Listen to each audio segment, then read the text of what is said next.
नानक होसी पी सच। चक्र चिन्ह अर बरन जात अर पात नहन जेह। रूप रंग अर रेख पेख को कह ना सकत केह। अचल मूरत अनपौ प्रकाश। अमितोज कहिजै। कोट इंद्र इंद्रान साहे साहन गणिजै। त्रिभुवन महीप सुर नर असुर। नेत नेत बन तृण कहत तो सर्ब नाम कथय कवन। कर्म नाम वर्णत सुमत। बाणी गुरु गुरु है बाणी विच बाणी अमृत सारे। गुरबाणी कह सेवक जन मानੈ। परतख गुरु निस्तारे। रतन रतन पदारथ बहु सागर भरिया राम। बाणी गुरबाणी लागे तिन हाथ चढ़िया राम। मूक उचरै शास्त्र खट पिंग गिरन चढ़ जाए। अंध लखै बदरो सुनै जो काल कृपा कराए। कह बुद्ध प्रभ तुच्छ हमारी। बरन सकै महिमा जो तिहारी। हम ना सकत कर सिफत तुम्हारी। आप लिहो तुम कथा सुधारी। हम ना सकत कर सिफत तुम्हारी। आप लिहो तुम कथा सुधारी। श्री वाहिगुरु साहिब जीओ। नित नित जीअड़े संभालिया न। दिखेगा देवनहार। तेरे दान कीमत ना पवै। तिस दाते कवन सुमार। नित नित जीअड़े संभालिया न। वाहिगुरु जी का खालसा वाहिगुरु जी की फतेह। परम सन्मानयोग सतगुਰਾਂ ਦੀ ਸਾਜੀ ਅਤੇ ਨਿਵਾਜੀ ਗੁਰੂ ਪਿਆਰੀ ਗੁਰੂ ਸਵਾਰੀ। ਗੁਰੂ ਸਰੂਪ ਗੁਰੂ ਖਾਲਸਾ ਸਾਧ ਸੰਗਤ ਜੀਓ, ਬਹੁਤ ਹੀ ਵਡਭਾਗੇ ਹੋ ਜੋ ਕਿ ਅੰਮ੍ਰਿਤ ਵੇਲੇ ਦੇ ਸਜੇ ਹੋਏ ਪਾਵਨ ਪਵਿੱਤਰ ਦਰਬਾਰਾਂ ਅੰਦਰ ਚਵਰ ਛਤਰ ਤਖਤ ਦੇ ਮਾਲਕ ਗੁਰਤਾ ਗੱਦੀ ਪਰ ਵਿਰਾਜਮਾਨ ਦਸੋ ਹੀ ਪਾਤਸ਼ਾਹੀਆਂ ਦੇ ਆਤਮਕ ਸਰੂਪ ਜਾਹਰਾ ਜਹੂਰ ਹਾਜ਼ਰਾ ਹਜੂਰ ਸਰਬ ਕਲਾ ਭਰਪੂਰ ਧੰਨ ਧੰਨ ਧੰਨ ਸਤਿਗੁਰੂ ਸਾਹਿਬ ਸ੍ਰੀ ਗੁਰੂ ਗ੍ਰੰਥ ਸਾਹਿਬ ਮਹਾਰਾਜ ਸਾਹਿਬ ਜੀ ਦੀਆਂ ਪਾਵਨ ਪਵਿੱਤਰ ਹਾਜ਼ਰੀਆਂ ਭਰ ਰਹੇ ਹੋ। ਸਜੇ ਹੋਏ ਪਾਵਨ ਪਵਿੱਤਰ ਅੰਮ੍ਰਿਤ ਵੇਲੇ ਦੇ ਦੀਵਾਨਾਂ ਅੰਦਰ ਅੰਮ੍ਰਿਤ ਰੂਪ ਚੱਲ ਰਹੀ ਲੜੀਵਾਰ ਗੁਰਬਾਣੀ ਦੀ ਕਥਾ ਵਿਚਾਰ ਦਾ ਸਮਾਂ ਹੋਇਆ ਹੈ। ਸੰਕਲਪਾਂ ਵਿਕਲਪਾਂ ਦੇ ਤਾਈਂ ਪ੍ਰਸ਼ਨ ਕਰਦਿਆਂ ਹੋਇਆਂ ਪਾਵਨ ਪਵਿੱਤਰ ਕਲਿਆਣਕਾਰੀ ਸਤਿਗੁਰੂ ਸਾਹਿਬਾਂ ਵੱਲੋਂ ਬਖਸ਼ਿਸ਼ ਕੀਤਾ ਗਿਆ ਪਾਵਨ ਉਪਦੇਸ਼ ਸਰਵਣ ਕਰ ਲਾਹ ਪ੍ਰਾਪਤ ਕਰਨਾ ਕਰੀਏ ਜੀ। ਸੋ ਚੱਲ ਰਹੀ ਲੜੀਵਾਰ ਕਥਾ ਵਿਚਾਰ ਦੇ ਦੀਵਾਨਾਂ ਅੰਦਰ ਕੱਲ ਦੇ ਦੀਵਾਨਾਂ ਅੰਦਰ ਆਪ ਸੰਗਤਾਂ ਨੇ ਪਾਵਨ ਸੋਹਿਲਾ ਸਾਹਿਬ ਗੁਰਬਾਣੀ ਦੀ ਉਥਾਨਕਾ ਸਰਵਣ ਕੀਤੀ ਅਤੇ ਸੋਹਿਲਾ ਸਾਹਿਬ ਦੀ ਗੁਰਬਾਣੀ ਦੇ ਪਹਿਲੇ ਸ਼ਬਦ ਦੇ ਪ੍ਰਥਮਲੇ ਪਦ ਅਤੇ ਰਹਾਉ ਦੀਆਂ ਪੰਕਤੀਆਂ ਦੀ ਵਿਚਾਰ ਸਰਵਣ ਕੀਤੀ। ਅੱਗੋਂ ਪਾਵਨ ਕਥਾ ਦੀ ਆਰੰਭਤਾ ਹੋ ਰਹੀ ਹੈ। ਕਲਿਆਣਕਾਰੀ ਗੁਰੂ ਸਾਹਿਬਾਂ ਵੱਲੋਂ ਬਖਸ਼ਿਸ਼ ਕੀਤਾ ਗਿਆ ਉਪਦੇਸ਼ ਸਰਵਣ ਕਰ ਲਾਹ ਪ੍ਰਾਪਤ ਕਰਨਾ ਕਰੀਏ ਜੀ। ਨਿਤ ਨਿਤ ਜੀਅੜ ਸੰਭਾਲੀਅਨ ਦੇਖਗਾ ਦੇਵਨਹਾਰ।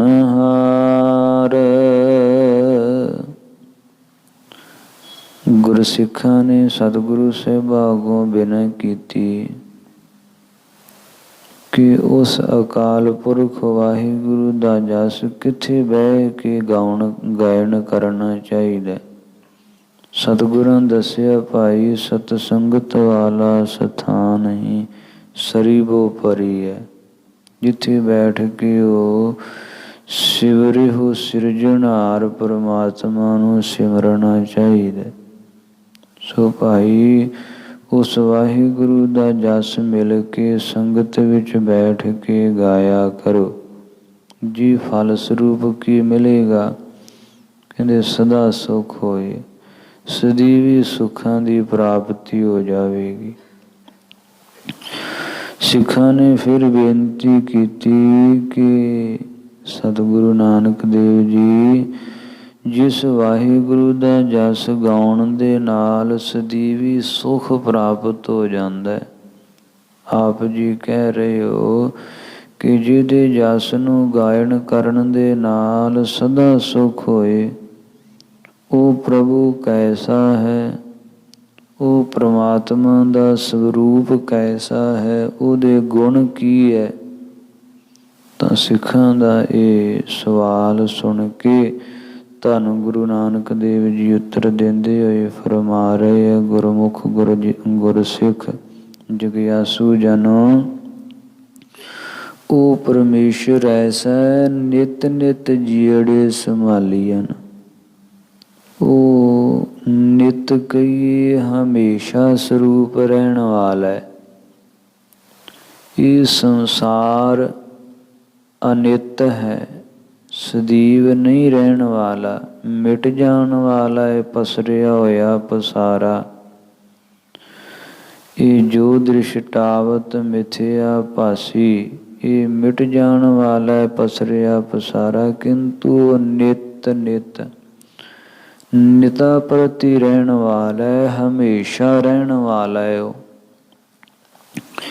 ਤੇ ਜੋ ਹਮੇਸ਼ਾ ਰਹਿਣ ਵਾਲਾ ਪਰਮੇਸ਼ਰ ਹੈ, ਉਹ ਨਿਤ ਕਹੀਏ ਹਰ ਰੋਜ਼ ਨਿਤਾ ਪ੍ਰਤੀ ਜੀੜੇ ਸੰਭਾਲੀਆਂ। ਸਮਸਤ ਜੀਵਾਂ ਦੀ ਉਹ ਸਾਰ ਸੰਭਾਲ ਕਰਦਾ ਹੈ।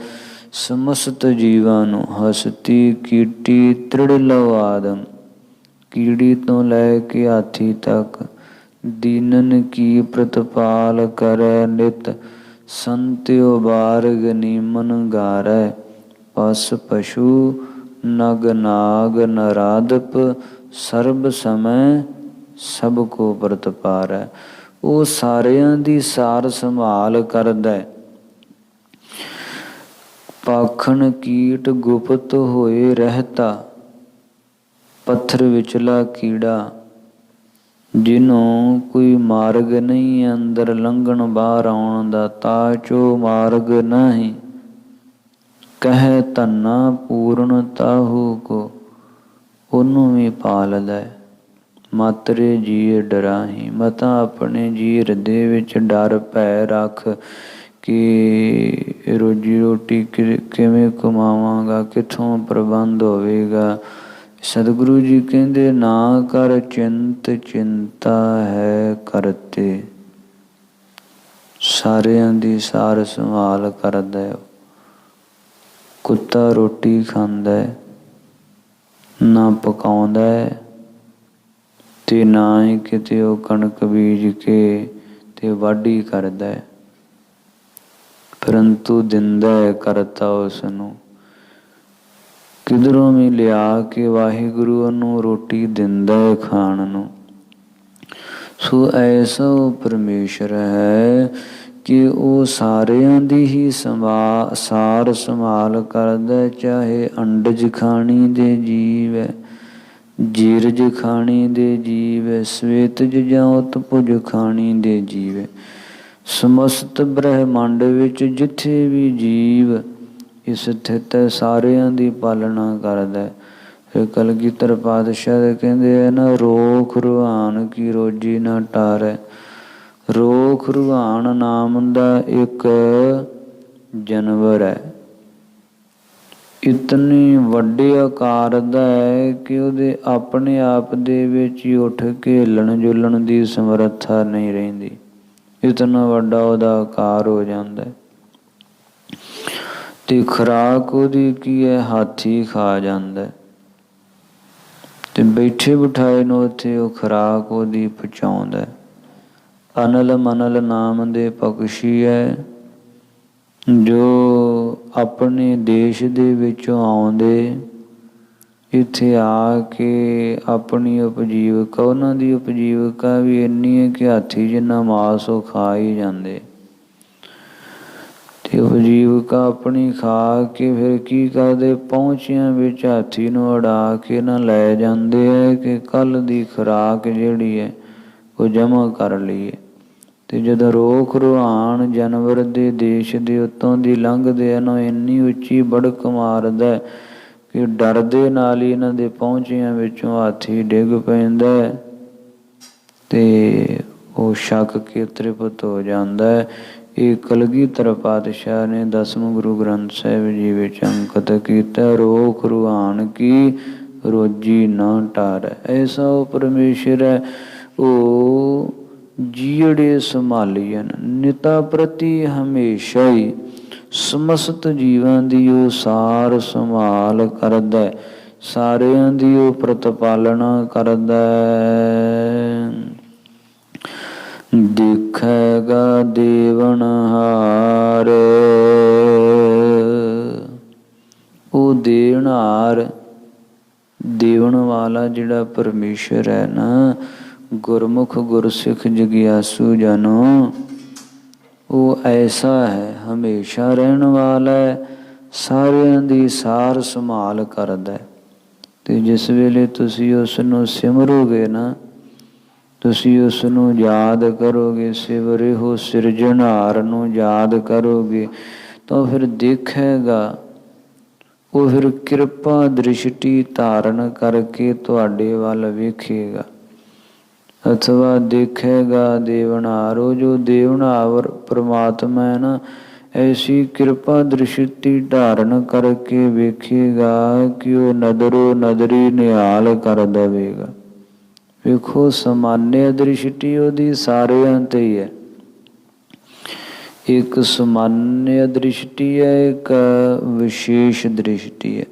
ਸਮਾਨਯ ਕਿਰਪਾ ਦ੍ਰਿਸ਼ਟੀ ਉਹ ਸਾਰਿਆਂ ਤੇ ਕਰ ਰਿਹਾ ਪ੍ਰਤਪਾਲਨਾ ਰੂਪ ਹੋ ਕੇ, ਕਿੰਤੂ ਜਿਹੜੇ ਉਹਨੂੰ ਸਿਮਰਦੇ ਹੈ, ਜਿਹੜੇ ਉਹਨੂੰ ਯਾਦ ਕਰਦੇ ਹੈ, ਜਿਹੜੇ ਉਹਦਾ ਧਿਆਨ ਲਾਉਂਦੇ ਹੈ, ਉਹਨਾਂ ਤੇ ਫਿਰ ਉਹ ਵਿਸ਼ੇਸ਼ ਕਿਰਪਾ ਦ੍ਰਿਸ਼ਟੀ ਧਾਰਨ ਕਰ ਦਿੰਦਾ, ਤਾਂ ਉਹਨਾਂ ਨੂੰ ਆਉਣ ਜਾਣ ਦੇ ਗੇੜ ਤੋਂ ਰਹਿਤ ਕਰ ਦਿੰਦਾ। ਸੋ ਇਹ ਵਿਸ਼ੇਸ਼ ਕਿਰਪਾ ਦ੍ਰਿਸ਼ਟੀ ਉਹਨਾਂ ਤੇ ਹੀ ਹੁੰਦੀ ਹੈ ਜਿਹੜੇ ਉਹਨੂੰ ਜਪਦੇ ਹੈ, ਜਿਹੜੇ ਉਹਨੂੰ ਸਿਮਰਦੇ ਹੈ।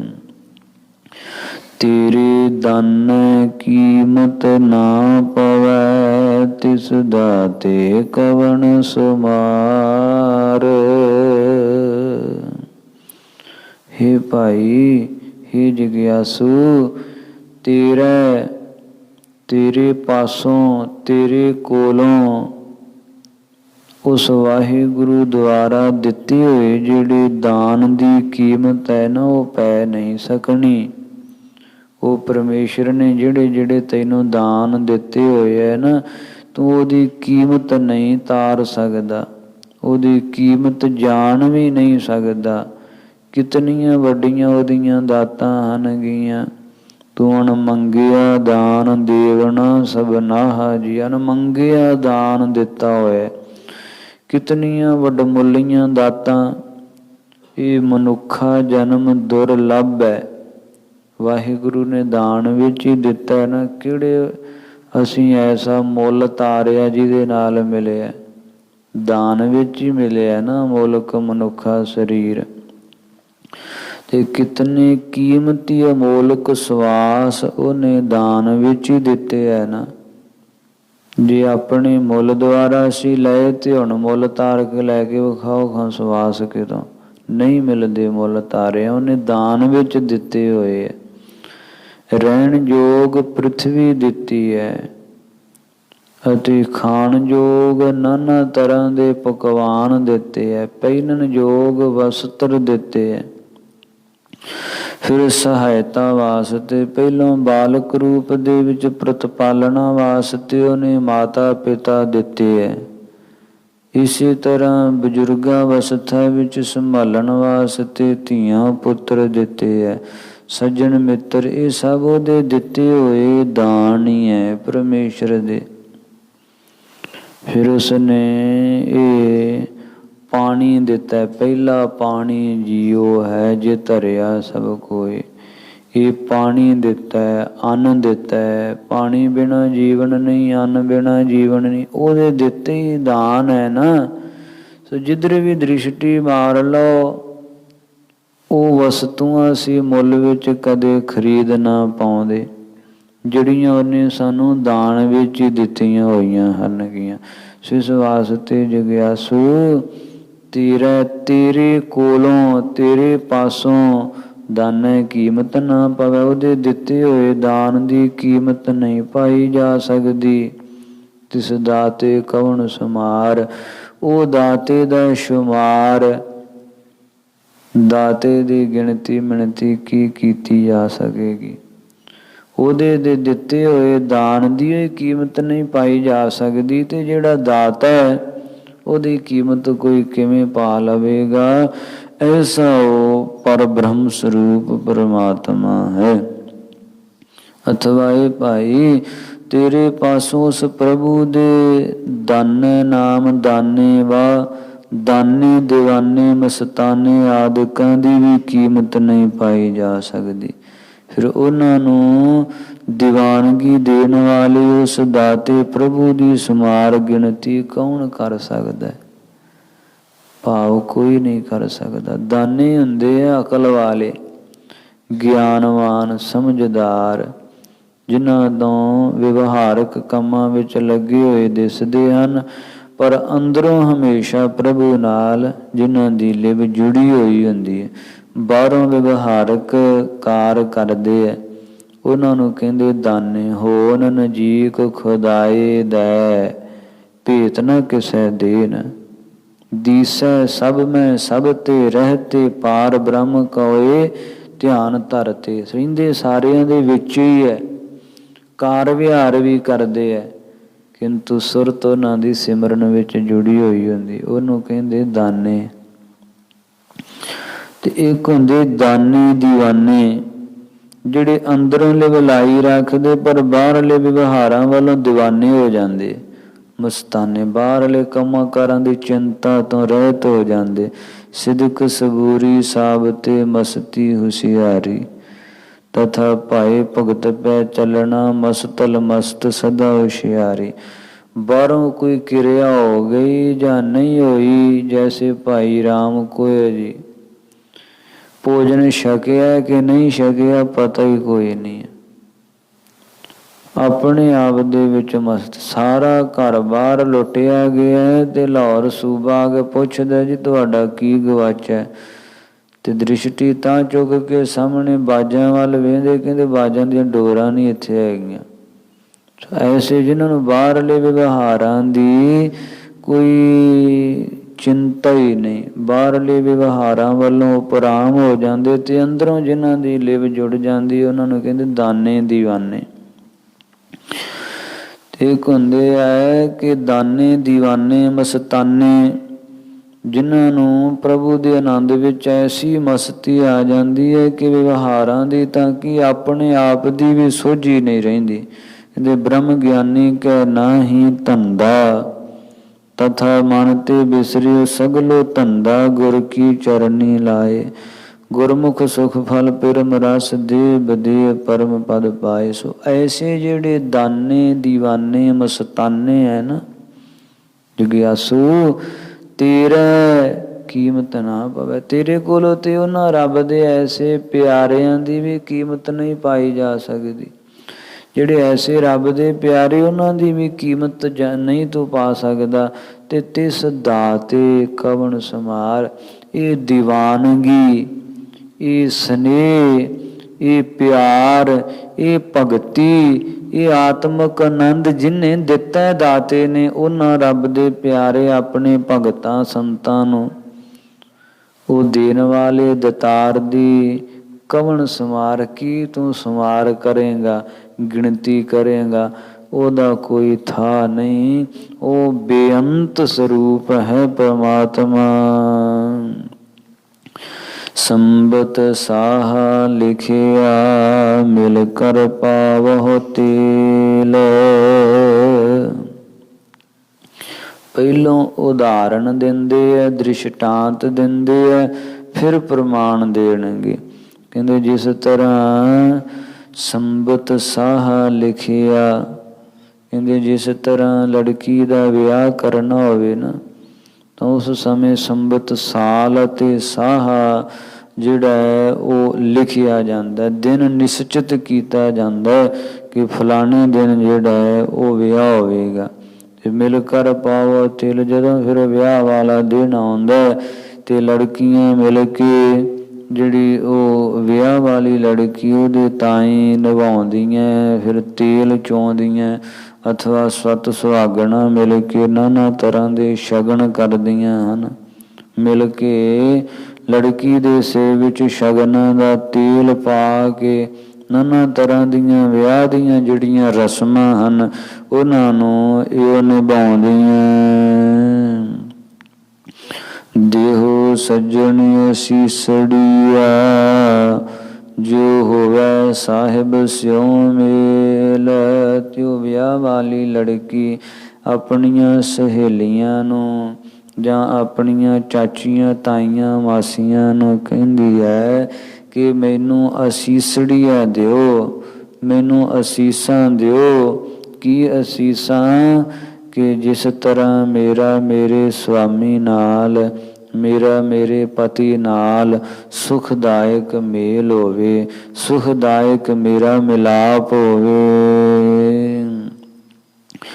ਘਰ ਘਰ ਇਹੋ ਪਹੁੰਚਾ, ਸਦੜੇ ਨਿਤ ਪਵਨ।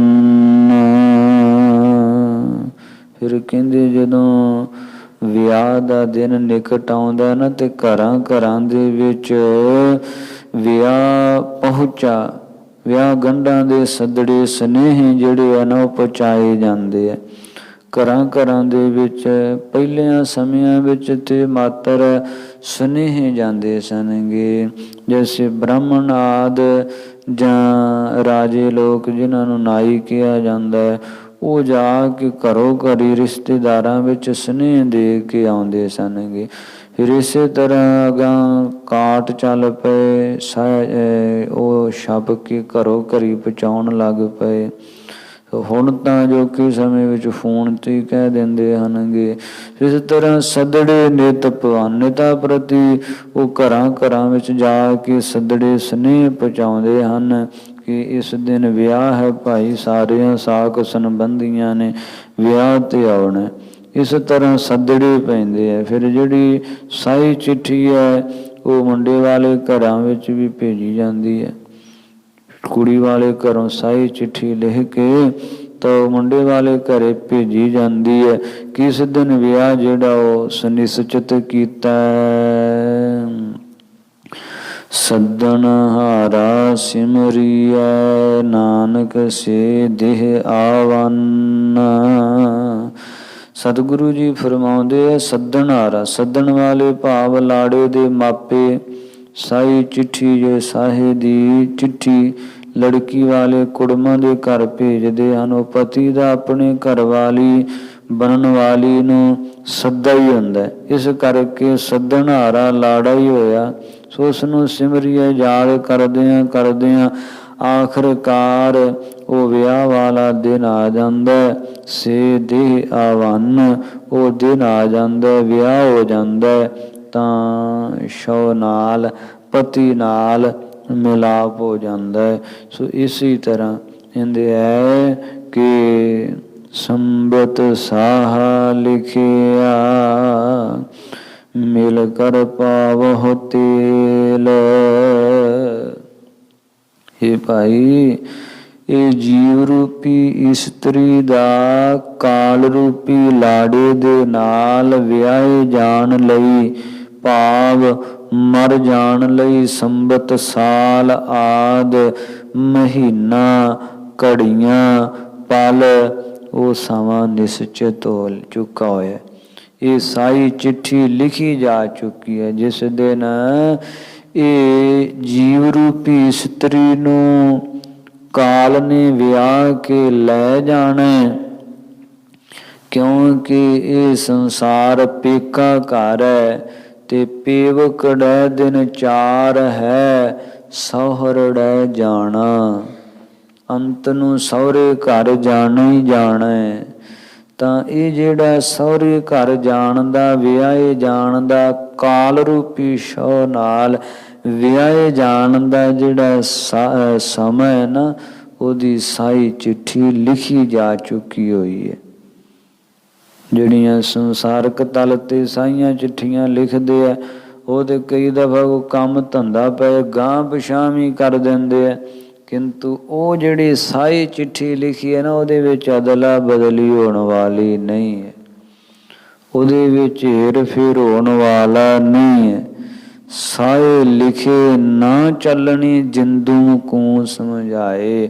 ਉਹ ਜਿਹੜੀ ਸਾਈ ਚਿੱਠੀ ਲਿਖੀ ਜਾ ਚੁੱਕੀ ਹੈ ਨਾ, ਇਸ ਸਾਲ, ਇਸ ਮਹੀਨੇ, ਇਸ ਘੜੀ, ਇਸ ਪਲ ਵਿੱਚ ਇਹਨੂੰ ਕਾਲ ਨੇ ਗਰਸ ਲੈਣਾ। ਜੀਵ ਰੂਪੀ ਇਸਤਰੀ ਨੂੰ ਕਾਲ ਰੂਪੀ ਲਾੜੇ ਨੇ ਵਿਆਹ ਕੇ ਲੈ ਜਾਣਾ।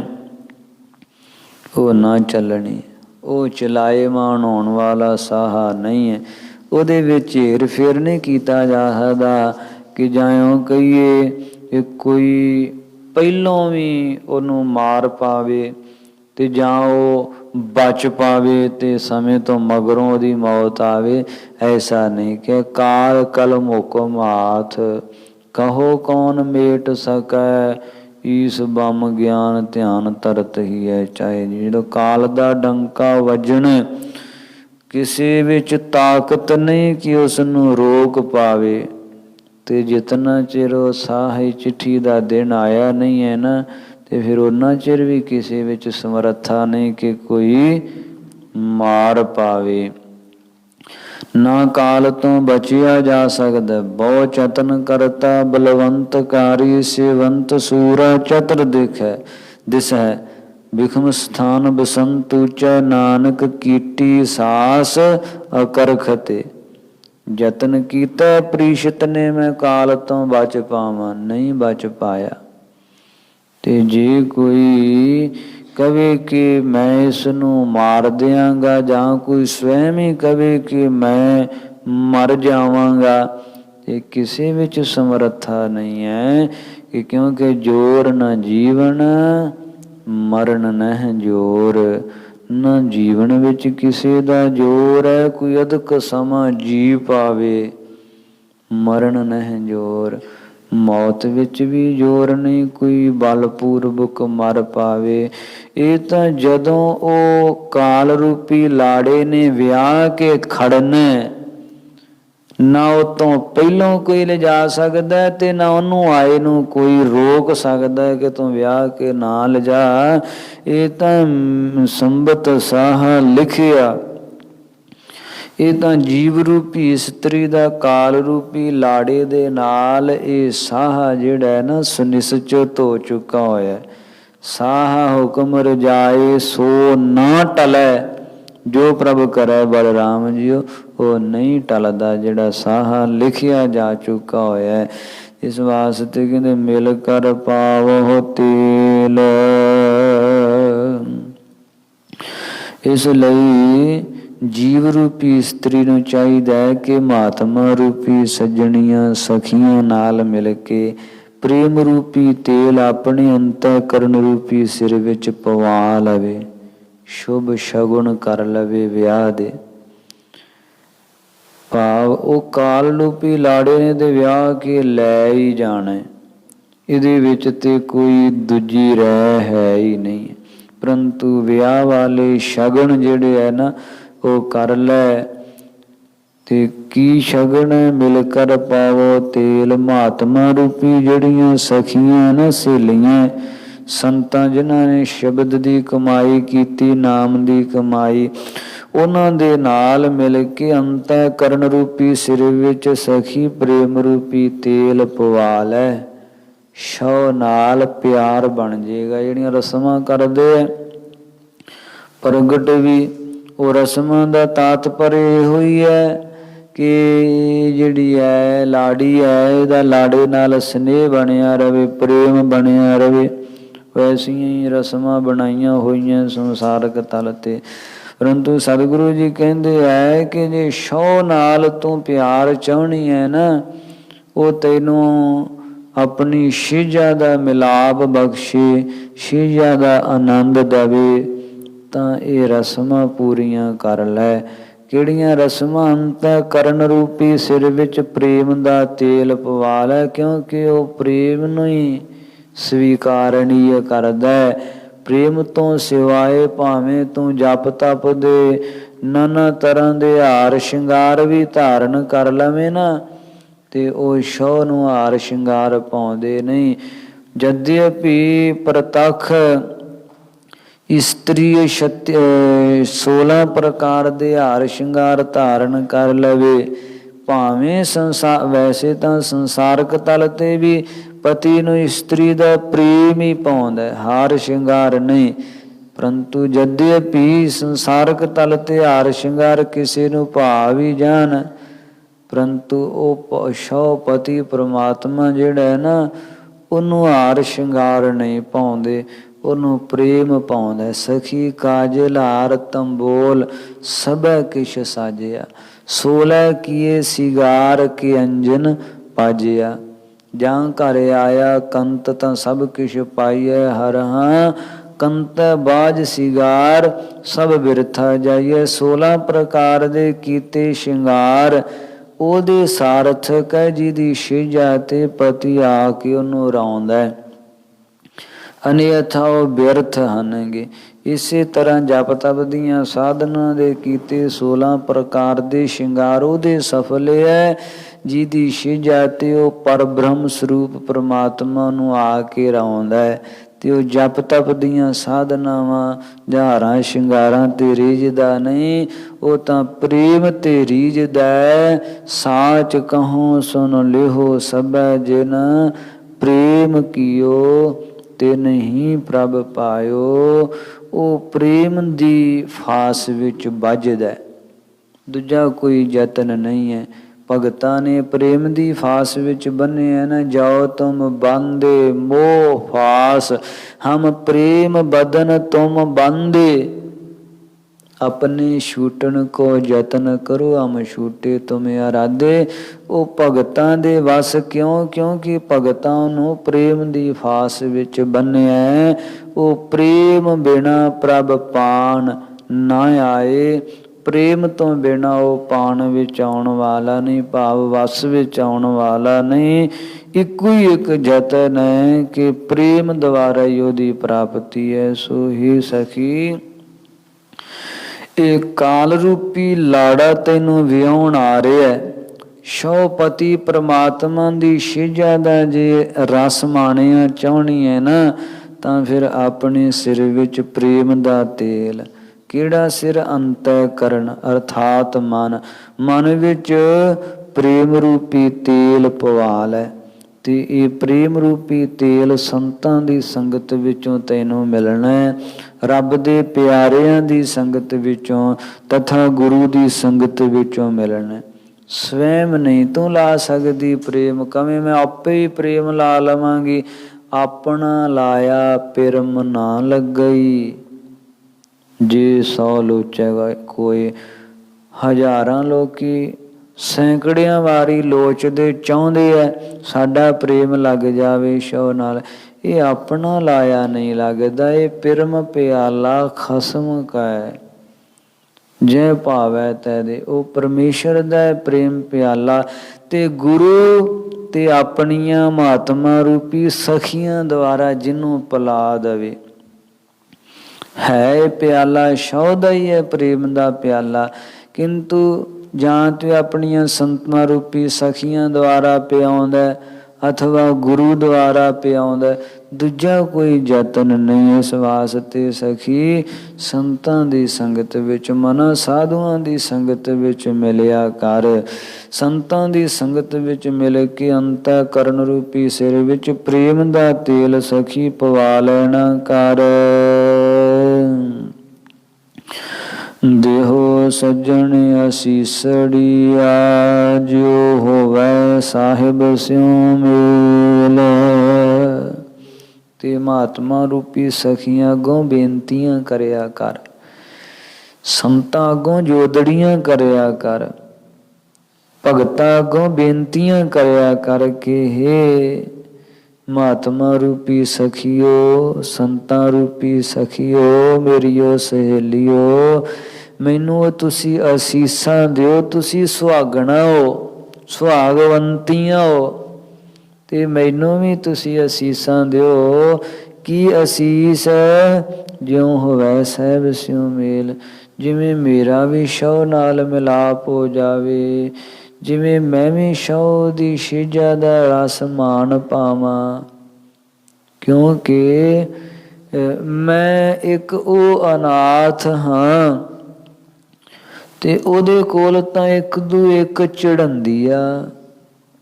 ਕੌਣ ਜਾਣੇ ਮੇਰਾ ਨਾਉ ਜੀ। ਉਹਦੇ ਤੋਂ ਕੋਲ ਇੱਕ ਤੋਂ ਇੱਕ ਚੜ੍ਹਦੀ ਸੁੰਦਰ ਸਰੂਪ ਵਾਲੀ, ਇੱਕ ਤੋਂ ਇੱਕ ਗੁਣਵਾਨ, ਇੱਕ ਤੋਂ ਇੱਕ ਅਤੀ ਸੌਂਦਰਯ ਸਰੂਪ ਵਾਲੀ, ਇੱਕ ਤੋਂ ਇੱਕ ਨਾਮ ਰੂਪੀ ਧਨ ਦੇ ਭੰਡਾਰੇ ਜਿਹਦੇ ਕੋਲ ਭਰੇ ਹੋਏ। ਐਸੀ ਧਨਵਾਨ, ਐਸੀਆਂ ਮਹਾਤਮਾ ਸੰਤਾਂ ਰੂਪੀ ਸਖੀਆਂ ਚੜ੍ਹਦੀਆਂ ਤੋਂ ਚੜ੍ਹਦੀਆਂ। ਕੌਣ ਜਾਣੇ ਮੇਰਾ ਨਾਉ ਜੀਓ। ਮੈਂ ਵਿਚਾਰੀ ਗਰੀਬਣੀ ਦਾ ਉੱਥੇ ਕੌਣ ਨਾ ਜਾਣਦਾ। ਸੋ ਮਹਾਤਮਾ ਰੂਪੀ ਸਖੀਓ, ਤੁਸੀਂ ਕਿਰਪਾ ਕਰ ਸਕਦੀ, ਮੈਨੂੰ ਅਸੀਸਾਂ ਦਿਓ, ਮੇਰੇ ਤੇ ਕਿਰਪਾ ਕਰੋ, ਮੈਨੂੰ ਵਰ ਦਿਓ, ਮੈਨੂੰ ਅਸੀਸਾਂ ਦਿਓ ਕਿ ਜਿਵੇਂ ਮੇਰਾ ਵੀ ਸ਼ੌ ਨਾਲ ਮਿਲਾਪ ਹੋ ਜਾਵੇ। ਕਾਲ ਰੂਪੀ ਲਾੜਾ ਮੈਨੂੰ ਵਿਆਹ ਕੇ ਲੈ ਜਾਣ ਵਾਲਾ ਹੈ, ਤੇ ਕਿਰਪਾ ਕਰੋ ਮੇਰਾ ਵੀ ਉਹ ਸ਼ੌ ਅਕਾਲ ਸਰੂਪ ਪਰਮਾਤਮਾ ਦੀ ਸਿਜਾ ਦਾ ਮੈਂ ਵੀ ਰਸ ਮਾਣ ਸਕਾਂ, ਉਹਦੇ ਨਾਲ ਮੇਰਾ ਵੀ ਮਿਲਾਪ ਹੋ ਜਾਵੇ।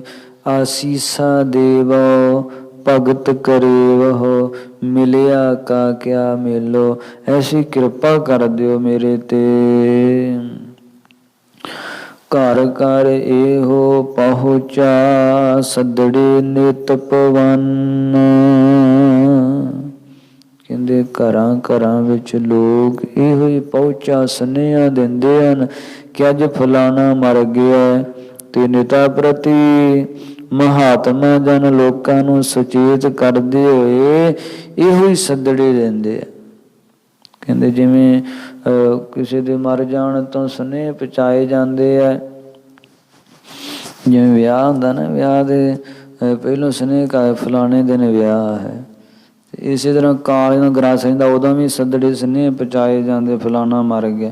ਇਸੇ ਤਰ੍ਹਾਂ ਜਿਵੇਂ ਵਿਆਹ ਦੇ ਪਹਿਲੋਂ ਹੀ ਸੁਨੇਹੇ ਪਹੁੰਚਾਏ ਜਾਂਦੇ ਆ ਨਾ, ਇਸੇ ਤਰ੍ਹਾਂ ਜਿਹੜੇ ਮਹਾਤਮਾ ਗਣ ਹੈ ਨਾ, ਸੰਤ ਰੱਬ ਦੇ ਪਿਆਰੇ ਭਗਤ ਗੁਰਮੁਖ, ਉਹ ਸੰਸਾਰ ਤੇ ਵਿਚਰ ਕੇ, ਕਿਉਂਕਿ ਉਹ ਚੇਤਨ ਤੀਰਥ ਹੁੰਦੇ ਆ, ਸੰਤ ਜਿਹੜੇ ਆ ਨਾ ਚੇਤਨ ਤੀਰਥ ਹੁੰਦੇ ਆ, ਉਹ ਘਰਾਂ ਘਰਾਂ ਵਿੱਚ ਵਿਚਰ ਕੇ ਤੇ ਸੱਦੜੇ ਸੁਨੇਹੇ ਦਿੰਦੇ ਆ, ਭਾਈ ਕਾਲ ਆ ਰਿਹਾ, ਜਿੱਤੋਂ ਕੋਈ ਬਚਣ ਦਾ ਯਤਨ ਨਹੀਂ ਹੈ, ਹੁਣੇ ਹੀ ਕਮਾਈ ਕਰ ਲਓ, ਸ਼ਬਦ ਨੂੰ ਕਮਾ ਲਓ, ਹੁਣੇ ਹੀ ਨਾਮ ਜਪ ਲਓ, ਜੋ ਪਰਲੋਕ ਵਿੱਚ ਤੁਹਾਡੇ ਕੰਮ ਆਵੇਗਾ। ਸੰਤ ਤੇ ਘਰਾਂ ਘਰਾਂ ਵਿੱਚ ਵਿਚਰ ਕੇ ਸੁਨੇਹਾ ਦਿੰਦੇ ਆ, ਭਾਈ ਕੰਮਾਂ ਕਾਰਾਂ ਤੇ ਧੰਦਿਆਂ ਮਾਇਆਵੀ ਰਸਾਂ ਕਸਾਂ ਵਿੱਚ ਗਲਤਾਨ ਹੋ ਰਹੇ ਹੋ, ਚੇਤੇ ਕਰੋ ਸਾਹਾ ਲਿਖਿਆ ਹੋਇਆ ਜਿਹੜਾ ਨਾ ਕਾਲ ਦਾ ਨਾ ਟਲੈ, ਜਿਹੜਾ ਟਲਣ ਵਾਲਾ ਨਹੀਂ ਹੈ, ਉਹ ਆ ਰਿਹਾ। ਕਾਲ ਦਾ ਡੰਕਾ ਜਿਹੜਾ ਹੈ ਨਾ ਵੱਜਣ ਵਾਲਾ ਹੈ, ਇਸ ਵਾਸਤੇ ਹੁਣੇ ਅਜਹੂ ਸਮਝ, ਹੁਣੇ ਸਮਝ ਕੇ ਸਿਮਰਨ ਵਿੱਚ ਕਰ ਜਪ ਲਓ, ਨਾਮ ਦੀ ਕਮਾਈ ਕਰ ਲੈਣਾ ਕਰੋ, ਕਿਉਂਕਿ ਫਿਰ ਕੁਝ ਨਹੀਂ ਹੋਵੇਗਾ। ਫਿਰ ਜਦੋਂ ਕਾਲ ਆ ਕੇ ਗ੍ਰਸ ਲਵੇਗਾ ਨਾ, ਤੇ ਮਗਰੋਂ ਫਿਰ ਕੋਈ ਯਤਨ ਨਹੀਂ ਹੋ ਪਾਵੇਗਾ। ਕਹਿੰਦੇ ਅਜਹੂ ਸਮਝ ਕਛ ਬਿਗੜਿਆ ਨਾ, ਭਜ ਲੈ ਰਾਮ ਮੁਰਾਰ, ਹਲੇ ਵੀ ਸਮਾਂ ਹੈ ਅਬ ਨਾ ਭਜਸ, ਭਜਸ ਕਬ ਭਾਈ ਆਵੈ, ਅੰਤ ਨਾ ਭਜਿਆ ਜਾਈ, ਫਿਰ ਨਹੀਂ ਸਿਮਰਿਆ ਜਾਵੇਗਾ। ਸੋ ਮਹਾਤਮਾ ਰੂਪੀ ਸੰਤ ਭਗਤ ਜਨ ਇਹ ਘਰ ਘਰ ਇਹੋ ਪਹੁੰਚਾ, ਘਰਾਂ ਘਰਾਂ ਦੇ ਵਿੱਚ ਸੁਨੇਹੇ ਦਿੰਦੇ ਫਿਰਦੇ ਆ, ਭਾਈ ਕਾਲ ਆ ਰਿਹਾ, ਮੌਤ ਦਾ ਡੰਕਾ ਵੱਜਣ ਵਾਲਾ, ਜਿੱਤੋਂ ਛੁੱਟਣ ਦਾ ਯਤਨ ਨਹੀਂ। ਤੁਸੀਂ ਤਾਂ ਕੀ ਇੱਥੇ ਤਾਂ ਕਿਤੇ ਮਾਨ ਧਾਤਾਦ ਰਾਜਾ ਸੁਹਾਏ, ਸਭੈ ਬਾਂਧ ਕੇ ਕਾਲ ਝੀਲੇ ਚਲਾਏ, ਜਿਤੇ ਔਲੀਆ ਅੰਬੀਆ ਹੋਏ ਬੀਤੇ, ਤਿਤੇ ਉਹ ਕਾਲ ਜੀਤਾ ਨਾ ਤੇ ਕਾਲ ਜੀਤੇ। ਸਭ ਨੂੰ ਕਾਲ ਨੇ ਜਿੱਤਿਆ। ਕਾਲ ਤੇ ਫਤਿਹ ਨਾ ਕਿਸੇ ਕੋਲੋਂ ਪਾਈ ਗਈ ਤੇ ਨਾ ਪਾਈ ਜਾਣੀ ਹੈ। ਕਾਲ ਗ੍ਰਸੇ ਇਤੋਂ ਪਹਿਲੋਂ ਸ਼ਬਦ ਦੀ ਕਮਾਈ ਕਰ ਲੈਣਾ ਕਰੋ। ਸੰਤ ਤੇ ਸੁਨੇਹੇ ਦਿੰਦੇ ਫਿਰਦੇ ਘਰਾਂ ਘਰਾਂ ਦੇ ਵਿੱਚ, ਸੱਦਣ ਹਾਰਾ ਸਿਮਰਿਆ ਨਾਨਕ ਸੀਧਿ ਆਵਨ। ਸਤਿਗੁਰੂ ਜੀ ਫਰਮਾਉਂਦੇ ਕਿ ਹੇ ਭਾਈ, ਉਹ ਸੱਦਣ ਹਾਰਾ, ਸੱਦਣ ਵਾਲਾ ਪ੍ਰਭੂ ਰੂਪੀ ਪਤੀ ਨੂੰ ਸਿਮਰੀਐ, ਯਾਦ ਕਰੋ ਨੂੰ ਸਿਮਰੋ ਸੀਧਿ ਵਨ, ਕਿਉਂਕਿ ਤੁਹਾਡੇ ਉੱਤੇ ਵੀ ਸੇ ਉਹ ਮੌਤ ਵਾਲਾ ਦਿਨ ਜਿਹੜਾ ਨਾ ਆਵਨ ਆ ਹੀ ਰਿਹਾ। ਸੱਦੜੇ ਆਏ ਤਿਨਾ ਜਾਨੀਆ, ਹੁਕਮ ਸੱਚੇ ਕਰਤਾਰੋ, ਉਹਦੇ ਵੱਲੋਂ ਸੁਨੇਹੇ ਆ ਰਹੇ। ਇਹੋ ਹੀ ਸੁਨੇਹੇ ਹੈ ਇੰਦਰੀਆਂ ਦਾ ਸਿਥਲ ਹੋ ਜਾਣਾ, ਜੈਸੇ ਹੱਥ ਕੰਬਣ ਲੱਗ ਪੈਣੇ, ਪੈਰ ਡਗਮਗਾਉਣ ਲੱਗ ਪੈਣੇ, ਅੱਖਾਂ ਦੀ ਜੋਤ ਦਾ ਘਟ ਜਾਣਾ, ਕੰਨਾਂ ਤੋਂ ਸੁਣਨਾ ਘਟ ਜਾਣਾ, ਜ਼ੁਬਾਨ ਲੜਖੜਾਉਣ ਲੱਗ ਪੈਣੀ। ਇਹ ਇੰਦਰੀਆਂ ਦਾ ਸਾਥ ਛੱਡੀ ਜਾਣਾ ਹੀ। ਵਾਰ ਵਾਰ ਸੁਨੇਹਾ ਆ ਰਿਹਾ ਕਿ ਕਾਲ ਨਿਕਟਤਮ ਆ ਰਿਹਾ ਹੈ, ਮੌਤ ਨਿਕਟਤਮ ਆ ਰਹੀ ਹੈ, ਤੇ ਹੁਣੇ ਕੋਈ ਯਤਨ ਕਰ ਲਓ ਸ਼ਬਦ ਦੀ ਕਮਾਈ ਦਾ। ਸੋ ਸੱਧਨਾਰਾ ਸਿਮਰੀ। ਯਤਨ ਕੀ ਹੈ? ਉਹਦਾ ਸਿਮਰਨ। ਜਿਹਨੇ ਸੁਨੇਹਾ ਭੇਜਿਆ, ਜਿਹੜਾ ਸੁਨੇਹੇ ਭੇਜ ਰਿਹਾ, ਜਿਹਦੇ ਵੱਲੋਂ ਇਹ ਕਾਲ ਰੂਪੀ ਸਾਈ ਚਿੱਠੀ ਲਿਖੀ ਜਾ ਚੁੱਕੀ ਹੋਈ ਹੈ ਨਾ, ਮਨ ਉਹਨੂੰ ਸਿਮਰ ਲੈਣਾ ਕਰ, ਉਹਨੂੰ ਯਾਦ ਕਰ ਲੈਣਾ ਕਰ, ਕਿਉਂਕਿ ਉਹਦਾ ਸਿਮਰਨ ਹੀ ਤੈਨੂੰ ਬੰਧਨਾਂ ਤੋਂ ਛੁਡਾਉਣ ਵਾਲਾ। ਸੰਬਤ ਸਾਹ ਲਿਖਿਆ ਮਿਲ ਕਰ ਪਾਵਹੁ ਤੀਲ। ਪ੍ਰਥਮਲੇ ਅਰਥ ਵਿੱਚ ਦ੍ਰਿਸ਼ਟਾਂਤ ਦਿੱਤਾ ਹੈ। ਦੂਜੇ ਅਰਥ ਦੇ ਵਿੱਚ ਜੀਵ ਸਖੀ ਨੂੰ ਕਿਵੇਂ ਸੁਨੇਹੇ ਆ ਰਹੇ ਤੇ ਕਿਵੇਂ ਇਹਦਾ ਮਿਲਾਪ ਹੋ ਰਿਹਾ, ਉਹਦਾ ਢੰਗ ਦੱਸਿਆ। ਤੇ ਫਿਰ ਤੀਜੇ ਅਰਥ ਵਿੱਚ ਫਿਰ ਜਗਿਆਸੂ ਪ੍ਰਸ਼ਨ ਕਰਦਾ, ਸਤਿਗੁਰੂ ਜੀ ਕਿਰਪਾ ਉਹ ਪ੍ਰਮਾਤਮਾ ਦੀ ਪ੍ਰਾਪਤੀ ਦਾ ਕੋਈ ਢੰਗ ਦੱਸ ਦਿਓ, ਸ਼ੌਹ ਦੀ ਪ੍ਰਾਪਤੀ ਕਿਵੇਂ ਹੋ ਸਕਦੀ ਹੈ। ਸਤਿਗੁਰੂ ਜੀ ਫਿਰ ਫਰਮਾਉਂਦੇ ਆ, ਸੰਬਤ ਸਾਹਾ ਲਿਖਿਆ ਮਿਲ ਕਰ ਪਾਵਹੁ ਤੀਲ। ਹੇ ਭਾਈ, ਵੇਦਾਂ ਸ਼ਾਸਤਰਾਂ ਅਥਵਾ ਸਤਨਾਮ ਰੂਪੀ ਬਾਣੀ ਵਿੱਚ ਵੀ ਸੰਬਤ ਨਾਮ ਹੈ। ਆਤਮਿਕ ਗਿਆਨ ਦੁਆਰਾ ਹੀ ਪਰਮੇਸ਼ਰ ਨਾਲ ਸਾਹ ਭਾਵ ਸੰਬੰਧ ਹੋਣਾ ਲਿਖਿਆ ਹੋਇਆ। ਉਹ ਸ਼ੌਹ ਨਾਲ ਜਿਹੜਾ ਮਿਲਾਪ ਹੋਣਾ ਹੈ ਨਾ, ਉਹ ਆਤਮਿਕ ਗਿਆਨ ਦੁਆਰਾ ਹੀ ਮਿਲਾਪ ਹੋ ਸਕਦਾ। ਜਿੰਨਾ ਚਿਰ ਆਤਮਿਕ ਗਿਆਨ ਨਹੀਂ ਹੁੰਦਾ, ਉਹਨਾਂ ਚਿਰ ਉਹਦੇ ਵਿੱਚ ਅਭੇਦਤਾ, ਅਧਿਅਸਤਤਾ, ਉਹਦੇ ਵਿੱਚ ਮਿਲਾਪ ਜਿਹੜਾ ਨਾ ਉਹ ਨਹੀਂ ਹੋ ਸਕਦਾ। ਸੋ ਇਹ ਵੇਦਾਂ ਸ਼ਾਸਤਰਾਂ ਦੁਆਰਾ ਵੀ ਇਹੋ ਹੀ ਸੁਨੇਹਾ ਦਿੱਤਾ ਗਿਆ ਹੈ। ਇਸ ਵਾਸਤੇ ਮਿਲ ਕਰ ਪਾਵਹੁ ਤੇਲ। ਸਤ ਸੰਗਤ ਦੇ ਵਿੱਚ ਮਿਲ ਕੇ ਪ੍ਰੇਮ ਰੂਪੀ ਅਥਵਾ ਵੈਰਾਗਿਆ ਰੂਪੀ ਤੇਲ ਅੰਤःਕਰਨ ਰੂਪੀ ਸਿਰ ਵਿੱਚ ਪਾਓ, ਕਿਉਂਕਿ ਵੈਰਾਗਿਆ ਦੁਆਰਾ ਹੀ ਗਿਆਨ ਸੰਭਵ ਹੈ। ਬਿਨ ਬੈਰਾਗ ਨ ਛੂਟ ਸਮਾਇਆ। ਜਿੰਨਾ ਚਿਰ ਸੰਸਾਰ ਵੱਲੋਂ ਮਨ ਉਪਰਾਮ ਨਹੀਂ ਹੋਵੇਗਾ, ਪਰਮਾਰਥਕ ਤਲ ਵੱਲ ਨਹੀਂ ਚੱਲ ਪਾਵੇਗਾ। ਇਹ ਰਸ ਛਾਡੇ ਉਹ ਰਸ ਆਵਾ, ਇਹ ਛੱਡਿਆ ਉਹ ਰਸ ਆਉਣਗੇ। ਅਸੀਂ ਸੰਸਾਰ ਦੇ ਵਿਸ਼ੇ ਰਸ ਵੀ ਮਾਣੀਏ, ਸਾਨੂੰ ਆਤਮਿਕ ਆਨੰਦ ਰਸ ਵੀ ਪ੍ਰਾਪਤ ਹੋਵੇ, ਐਸਾ ਨਹੀਂ ਹੋ ਪਾਵੇਗਾ। ਦੋਨਾਂ ਦੀ ਵਿਰੋਧਤਾ ਹੈ। ਜੋ ਇਹ ਵਿਸ਼ੇ ਰਸ ਹੈ, ਇਹ ਛੱਡਾਂਗੇ ਤੇ ਉਹ ਰਸ ਆਵੇਗਾ। ਇਹ ਜਿੰਨਾ ਚਿਰ ਛੱਡ ਨਹੀਂ ਰਹੇ, ਭਾਵੇਂ ਅਨੇਕਾਂ ਯਤਨ ਕਰੀ ਜਾਈਏ, ਉਹ ਰਸ ਨਹੀਂ ਪ੍ਰਾਪਤ ਹੋ ਪਾਵੇਗਾ। ਇਸ ਵਾਸਤੇ ਪ੍ਰਥਮਲਾ ਚਰਨ ਵੈਰਾਗਿਆ ਹੈ। ਵੈਰਾਗ ਦੁਆਰਾ ਹੀ ਗਿਆਨ ਦੀ ਉਤਪਤੀ। ਜੇ ਵੈਰਾਗਿਆ ਨਹੀਂ ਹੈ ਤੇ ਆਤਮਿਕ ਗਿਆਨ ਨਹੀਂ। ਇਸ ਵਾਸਤੇ ਜਗਿਆਸੂ ਮਿਲ ਕਰ ਪਾਵਹੁ ਤੇਲ। ਵੈਰਾਗੀ ਰੂਪੀ ਜਿਹੜਾ ਤੇਲ ਹੈ ਨਾ, ਅੰਤःਕਰਨ ਰੂਪੀ ਸਿਰ ਵਿੱਚ ਪਾਉਣਾ ਕਰੋ, ਅਥਵਾ ਨਿਸ਼ਕਾਮ ਕਰਮਾਂ ਰੂਪੀ ਕੇਸਾਂ ਵਿੱਚ ਪ੍ਰੇਮ ਰੂਪੀ ਤੇਲ ਪਾਉਣਾ ਕਰੋ। ਭਾਵ ਨਿਸ਼ਕਾਮ ਕਰਮ ਕਰੋ ਤੇ ਪ੍ਰੇਮ ਸੰਯੁਗਤ ਕਰਮਾਂ ਨੂੰ ਕਮਾਓ। ਜੈਸੇ ਸੰਗਤ ਦੀ ਸੇਵਾ ਰੂਪੀ ਕਰਮ ਕਮਾਉਣੇ ਹੈ, ਜਾਂ ਹੋਰ ਸੰਸਾਰਕ ਤਲ ਤੇ ਧਰਮ ਪੂਰਵਕ ਕਰਮ ਕਮਾਉਣੇ ਹੈ। ਇੱਕ ਤਾਂ ਨਿਸ਼ਕਾਮ ਕਰਮ ਹੋਣ ਤੇ ਦੂਤੀ ਉਹਨਾਂ ਵਿੱਚ ਪ੍ਰੇਮ ਰੂਪੀ ਤੇਲ ਪਾਉਣਾ ਕਰੋ। ਇਸ ਤਰ੍ਹਾਂ ਸਤਿਗੁਰਾਂ ਦੁਆਰਾ ਬ੍ਰਹਮ ਦੀ ਪ੍ਰਾਪਤੀ ਹੁੰਦੀ ਹੈ। ਦੇਹੋ ਸੱਜਣ ਅਸੀਸੜੀਆ ਜਿਉ ਹੋਵੈ ਸਾਹਿਬ ਸਿਉ ਮੇਲ।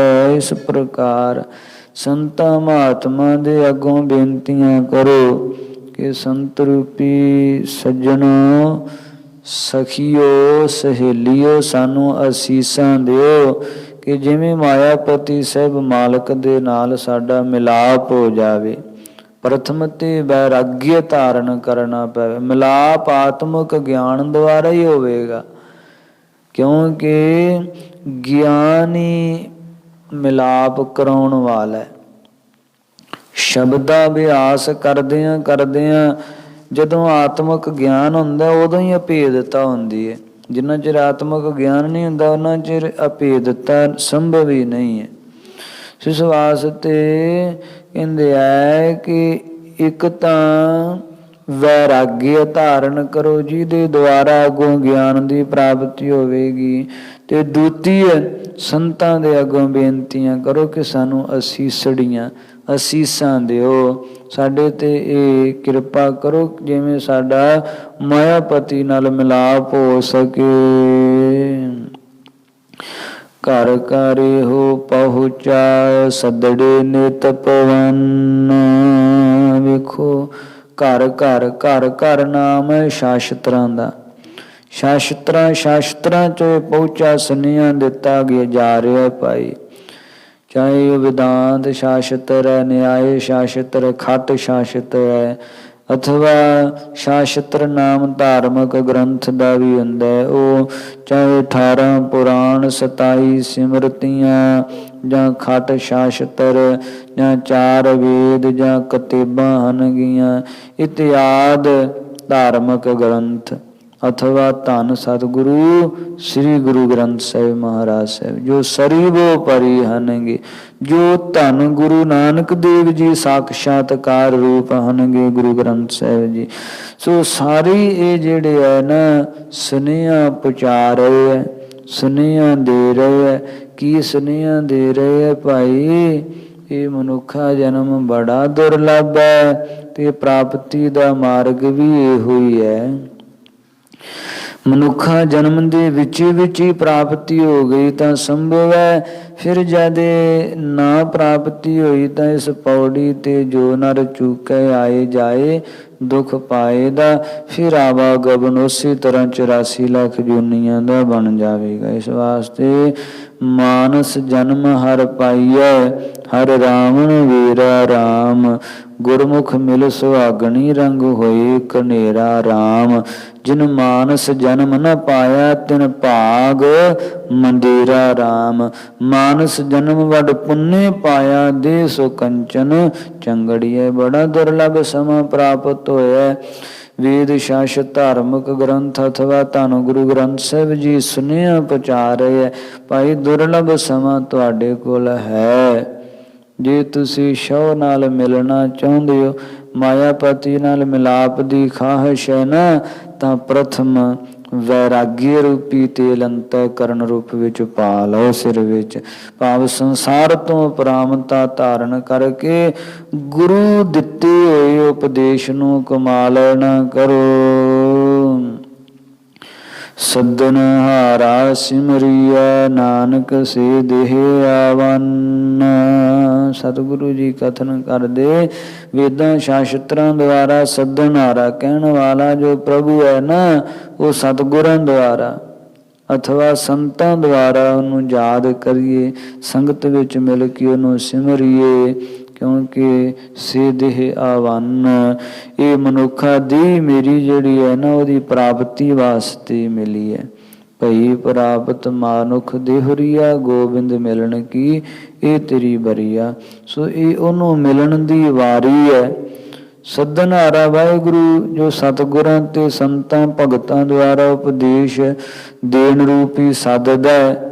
ਇਹ ਸਿੱਖ ਜੇ ਤੈਨੂੰ ਮੈਨੂੰ ਮਿਲਣ ਦਾ ਚਾਅ ਹੈ ਤਾਂ ਪਹਿਲਾਂ ਮਰਨ ਕਬੂਲ, ਜੀਵਨ ਕੀ ਛੱਡ ਆਸ, ਹੋ ਸਬਨ ਕੀ ਰੇਣਕਾ ਤਉ ਆਓ ਹਮਾਰੇ ਪਾਸ, ਜਾਓ ਤਉ ਪ੍ਰੇਮ ਖਿਲਣ ਕਾ ਚਾਓ, ਸਿਰ ਧਰ ਤਲੀ ਗਲੀ ਮੇਰੀ ਆਓ, ਇਤ ਮਾਰਗ ਪੈਰ ਧਰੀਜੈ ਸਿਰ ਦੀਜੈ, ਕਾਣ ਨਾ ਕੀਜੈ।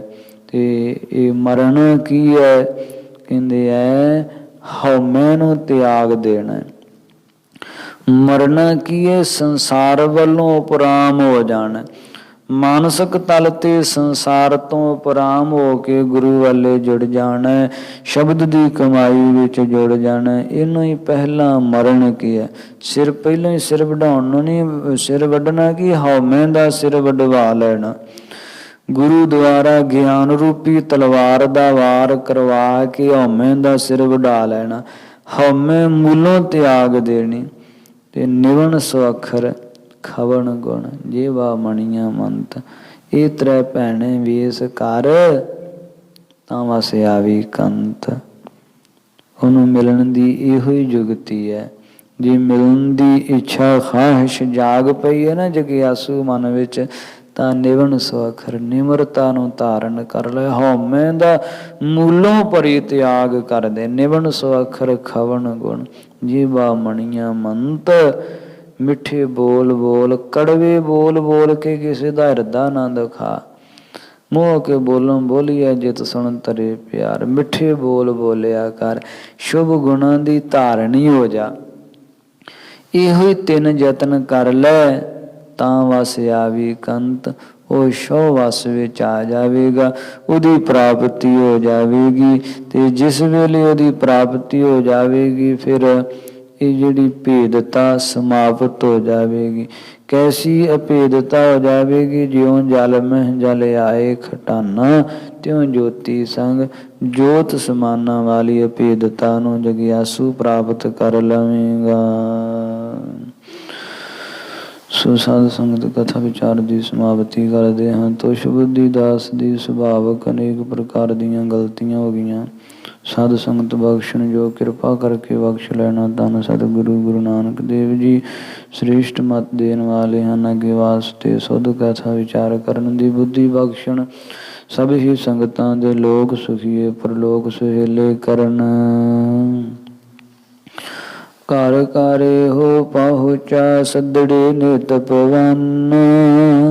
ਸੱਦਣ ਹਾਰਾ ਸਿਮਰਿਐ ਨਾਨਕ ਸੇ ਦੇਹ ਆਵਨ।